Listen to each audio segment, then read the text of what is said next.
Fala Devs, beleza? Bem-vindos novamente ao canal Fala Devs, eu sou o Danilo Pérez e hoje vamos dar sequência ao nosso segundo vídeo do nosso curso de desenvolvimento de APIs REST utilizando Django e Django REST Framework. O nosso primeiro vídeo foi de instalação do Python e explicando o que é Virtual Envs, o link vai estar no card. Já no curso de hoje, a gente vai dar uma abordagem rápida sobre Python, falar os tipos de variáveis que ele suporta, vamos falar de if, else, vamos falar de for, vamos falar de while, dando essa abordagem rápida e sucinta para nivelamento do conhecimento do Python, beleza? Então, bora pro vídeo. Bom, pessoal, estou aqui no Visual Studio Code, criei um arquivo chamado main.py dentro da minha pasta. O Python, como ele é uma linguagem interpretada, a gente basicamente vai colocar os comandos no arquivo, fazer a chamada do arquivo e ele vai executar direto. Sim, o Python também pode ser compilado, mas no nosso caso agora ele está sendo apenas interpretado. Então vamos colocar um print. Fala, devs. Vamos salvar e executar. Então como? Python main.py. Legal, fala devs. Vamos agora falar um pouco de variáveis e tipos. O Python suporta variáveis do tipo string. Fala devs. E vamos printar a nossa variável fala devs.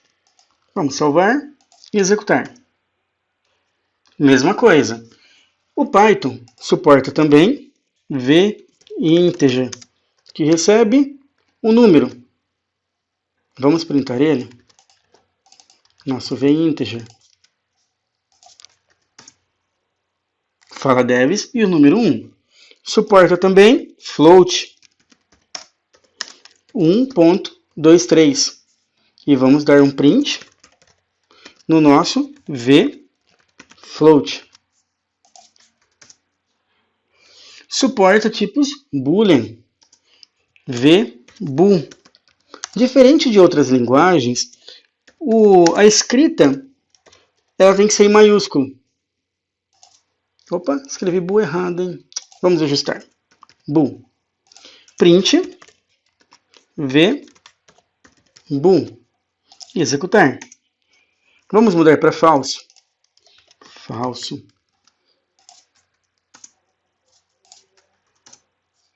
E executado. Ele suporta também variáveis do tipo list.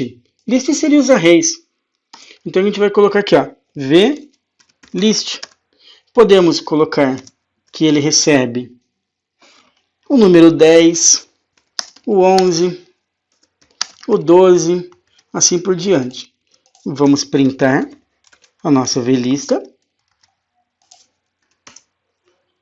E printou. Vamos fazer um teste? 11 e true. Opa, e true. Vamos ver o que acontece?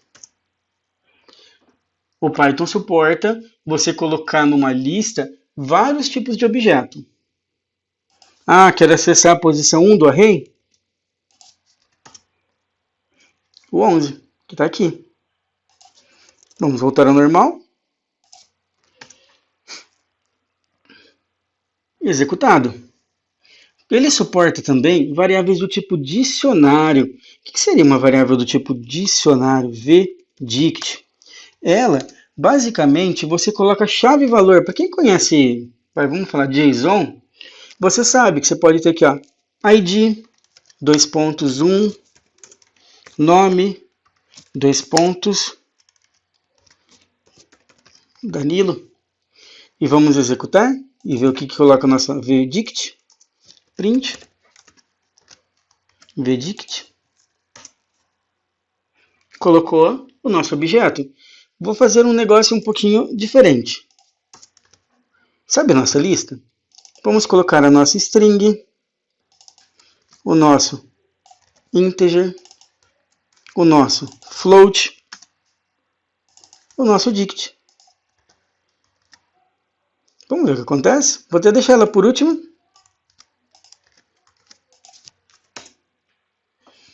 Nossa variável vlist suportou todos os tipos, então ela é multitipo. Legal? E, então, com isso, nós temos um tipo dicionário. Existe também o tipo tupla. O que seria o tipo tupla? V underline tuples. Lembrando, o tipo tupla, ele sempre tem que ter vírgula, tá? Se você criar um tipo, se achar que isso aqui é um tupla, ela não vai ser uma tupla, esse cara aqui. Por quê? Vamos apenas exibir. Ele vai colocar só o número 10. Para o Python entender que isso é uma tupla, a gente coloca uma vírgula no final. Pode ver que agora ele mostrou diferente. Vamos abordar agora operadores e condicionais. Vou criar uma variável chamada vvalor com o conteúdo 10. Vou fazer um if v underline valor for igual a 10, dois pontos. O dois pontos indica para o Python qual é a nova seção que vai ser executada caso ocorra esse bloco, por exemplo, caso seja verdadeiro. E tem que ser indentado. Print verdadeiro. Else, dois pontos, print falso. Salvei. Vamos executar. Python main.py. Verdadeiro. Vamos mudar o valor para 11. Falso. Legal. O Python, ele tem mais uma forma de você fazer. Tem o if, o else e o elif. Por exemplo, se for 10, vai escrever 10. Se for 11, vai escrever 11. Se não for nenhum, vai escrever 3 pontinhos. Vamos ver. Escreveu 11. Escreveu 10.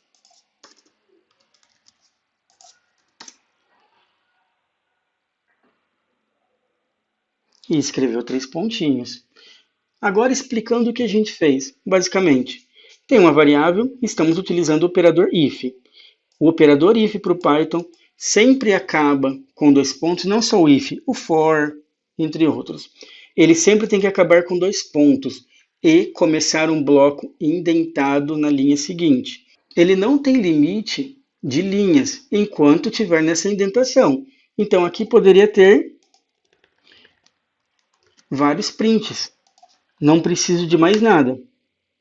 Opa, vamos colocar para 10. Não tem chaves, não tem nada. O que manda no Python é a indentação.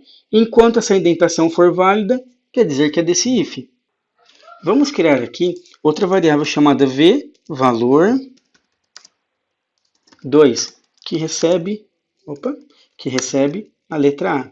Por que eu estou mostrando isso para vocês? Para mostrar que no Python, a forma de você colocar o AND e o OR não é, no caso, com e-comercial, com pipe, entre outras coisas. Simplesmente é AND v valor 2 igual a letra A. Então, se for 10 e v valor for A, então printa 10.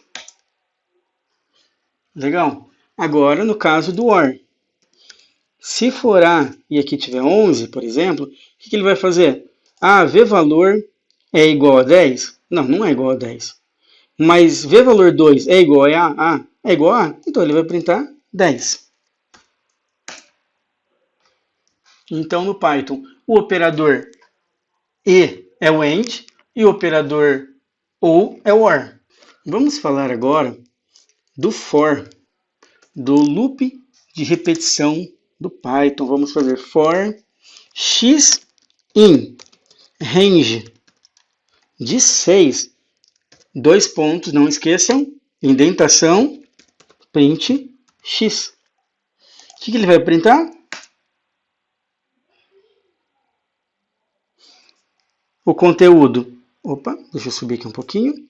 O conteúdo de 0 a 5. Lembrando, no bloco for, o valor que você coloca, ele não entra. Então, de 0 a 6, ele vai printar, desculpa, de 0 a 6 não, range de 6, ele vai printar de 0 a 5. Tem outra forma de fazermos esse for também. Por exemplo, de 2,6. O que ele vai printar? 2, 3, 4 e 5. Ele vai começar no inicial e não vai entrar no final. Vamos mudar agora, por exemplo, para de 1 a 9. Só que agora ele vai pular de 2 em 2.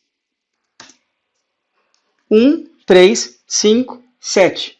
Como 9 não entra, ele não é executado.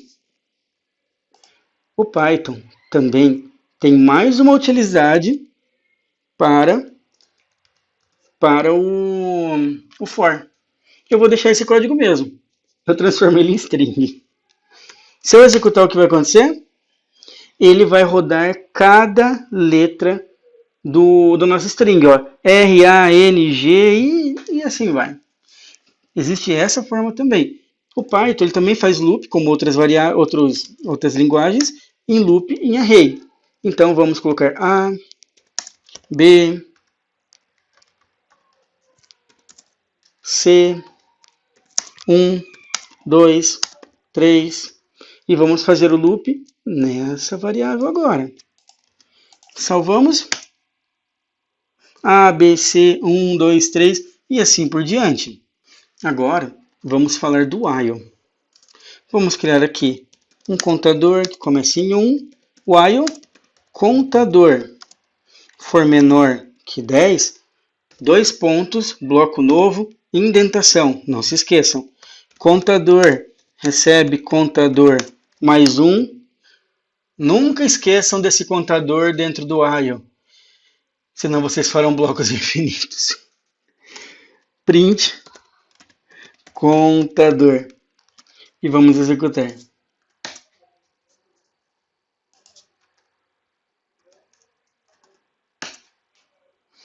1, 2, 3, 4, 5, 6, 7, 8, 9. Ah, eu quero que o 10 entre. Beleza. Menor ou igual. Por quê? Porque o while, o que ele faz? Basicamente, ele executa um bloco enquanto aquela condição for falsa. Então, o que temos aqui? Enquanto o contador for menor ou igual a 10, executa o quê? Printa contador, soma mais 1. Então, ele vem 1, passou, vem de novo. 2 é menor ou igual a 10? É. Printa, soma. 9 é menor ou igual a 10? É. 10 é menor ou igual a 10? É também. 11 é menor ou igual a 10? Não, ele também não é. Tchau, fui. Aí ele vai embora, sai fora desse bloco. Existem outras formas de sair de blocos também. Eu vou dar um exemplo para vocês. Se contador for igual ou igual a 6, entrando num bloco novo, indentação. Não se esqueçam. Eu vou dar um break. Vou colocar aqui um print sair do while. Print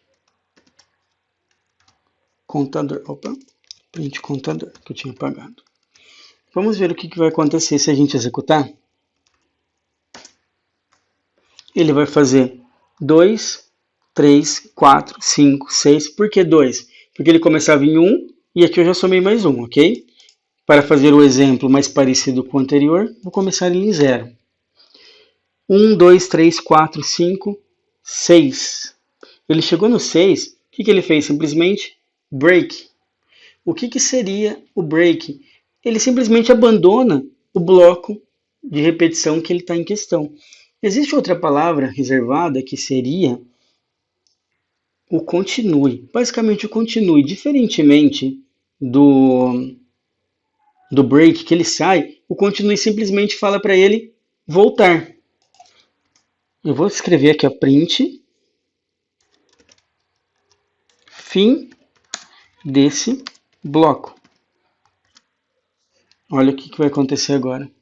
Vocês vão entender e eu vou trocar aqui para continue. Basicamente, ele vai entrar no while, vai somar mais 1, vai printar o contador, vai ver se for 6, ele vai voltar. Se não for 6, ele vai printar fim do bloco. Então, o que é o correto? printar o número 1, fim de bloco, 2, fim de bloco. Só que vocês vão ver que quando for o 6, ele vai printar dois contadores, sem a parte fim de bloco, fim deste bloco. Vamos olhar, ó. 1, fim de bloco, 2, fim de bloco, 3, fim de bloco, 6. Por quê? 6, ele não vai executar daqui para baixo mais. Ele não vai continuar esse bloco loop, ele vai voltar para o início do loop. Aí sim, 7. 7 não vai entrar no loop, no continue e fim deste bloco. Terminou o while, fim do while. Apenas um adendo, às vezes vocês vão falar, Danilo, mas o Python não suporta datetime? Vou falar, sim, suporta. Eu não falei do datetime no começo, porque lá eu estava abordando apenas variáveis do tipo primitivo. Já o datetime, a gente tem que importar um pacote. From datetime, import datetime. E colocamos um print, datetime.now. Vamos executar, salvar. Printado a data e hora atual. Os pacotes em Python, apenas aproveitando que temos esse exemplo, os pacotes em Python, você pode dar um apelido para eles. Por exemplo, from datetime, import datetime as dt. Muito você vai ver eles utilizando isso muito no Pandas, no NumPy, no Pandas PD, NumPy NP. Então, o que acontece? Por exemplo, eu dei aqui o apelido, dt. Se eu executar, vai dar erro já. Então, eu vou trocar esse datetime por dt.now. Agora, executando, tudo volta ao normal. Bom, pessoal, espero que o conteúdo tenha sido válido, que tenha agregado nem que seja um pouco na carreira de TI de vocês. Teremos novos vídeos na sequência. Para não perder nenhum vídeo, se inscreva no canal, curtam para mostrar que estão gostando, comentem para indicar se tem dúvida ou se gostariam de uma explicação diferente sobre alguma coisa e compartilhem com seus amigos, porque o conteúdo pode ser muito importante para outras pessoas. Agradeço pelo tempo que vocês passaram comigo. Valeu e até o próximo vídeo. Falou!